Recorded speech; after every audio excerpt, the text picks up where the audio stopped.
اعوذ باللہ من الشیطان الرجیم۔ اللہ کی پناہ مانگتا ہوں شیطان مردود کے شر سے۔ بسم اللہ الرحمن الرحیم۔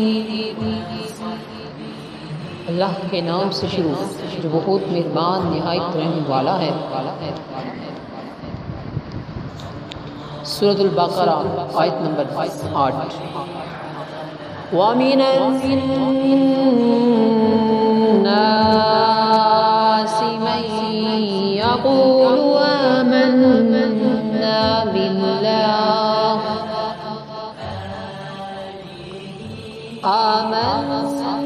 بِاللَّهِ وَبِالْيَوْمِ الْآخِرِ وَمَا هُم بِمُؤْمِنِينَ۔ ترجمہ: اور کچھ لوگ کہتے ہیں کہ ہم اللہ اور پچھلے دن پر ایمان لائے اور وہ ایمان والے نہیں۔ دوستوں، ابھی آپ نے سورۃ البقرہ آیت نمبر 8 ملاحظہ فرمائی۔ اب اس کی تھوڑی سی تفسیر۔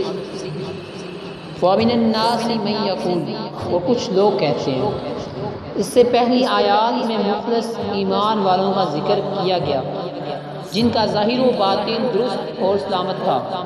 پھر ان کافروں کا ذکر کیا گیا جو سرکشی اور عناد پر قائم تھے، اور اب یہاں سے لے کر آیت نمبر 20 تک منافقوں کا حال بیان کیا جا رہا ہے، جو کہ اندرون خانہ کافر تھے اور اپنے آپ کو مسلمان ظاہر کرتے تھے۔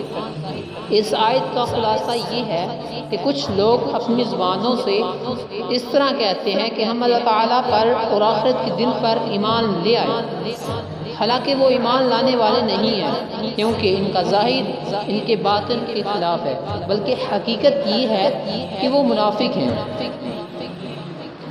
اس آیت سے یہ بات معلوم ہوتی ہے جب تک دل میں تصدیق نہ ہو اس وقت تک ظاہری اعمال مومن ہونے کے لیے کافی نہیں، اور جو لوگ ایمان کا دعویٰ کرتے ہیں اور کفر کا اعتقاد رکھتے ہیں سب منافقین ہیں۔